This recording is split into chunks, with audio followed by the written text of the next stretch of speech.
Bonjour à tous, c'est Clarisse, bienvenue dans un ticket gratuit pour le paradis. Des semaines sont passées depuis que j'ai reçu le diagnostic de mon cancer du sein. Les premières semaines ont été particulièrement stressantes avec une multitude de rendez-vous pour prise de sang, électrocardiogramme, scanner, etc. Je suis passée par toutes les émotions possibles, comme vous pouvez le deviner, choc, tristesse, colère, espoir.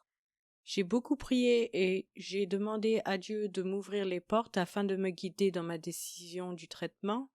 C'est alors que j'ai décidé de ne pas faire de chimiothérapie. Je me suis sentie soulagée et plus légère, mais en fait, je n'étais pas au bout de mes peines lorsque je l'ai annoncé au groupe médical qui me suit pour le cancer. Ils ont essayé par tous les moyens de me convaincre à plusieurs reprises en me disant que ce cancer allait me tuer si je ne faisais pas de chimiothérapie avant une opération, disant que ce traitement était nécessaire pour réduire la taille de la tumeur, bien que j'avais commencé un traitement hormonal pour arrêter la croissance de la tumeur qui avait doublé de taille en 2 semaines. Ce traitement a réussi et a même réduit la tumeur de 1 centimètre. La raison pour laquelle j'ai décidé de ne pas faire de chimiothérapie est due à mes conditions préexistantes qui auraient facilité et rendu plus graves les effets secondaires de ce poison.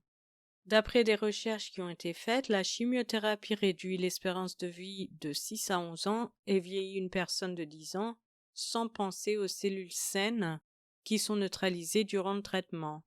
Étant maman de 2 filles de 8 et 13 ans, je souhaite être présente et en bonne santé pour elles. C'est déjà très difficile pour elles d'accepter le fait que leur maman a un cancer, pour ne pas ajouter de me voir souffrir avec un traitement qui me rend plus malade que le cancer en lui-même. Tous ces examens et ces discussions étaient tellement éprouvants, mentalement et physiquement, que j'ai perdu toute mon énergie et été régulièrement dans l'obligation de faire des siestes et de me coucher très tôt les soirs. Malgré tout, je n'ai pas perdu la foi et j'ai continué à prier pour mon rétablissement et cela m'a donné la force de me battre. J'ai donc décidé d'avoir un second avis médical et j'ai rencontré cette semaine un autre chirurgien qui m'a dit que la chimiothérapie n'aurait en aucun cas réduit la taille de la tumeur et donc il n'était pas nécessaire de faire ce traitement avant la chirurgie.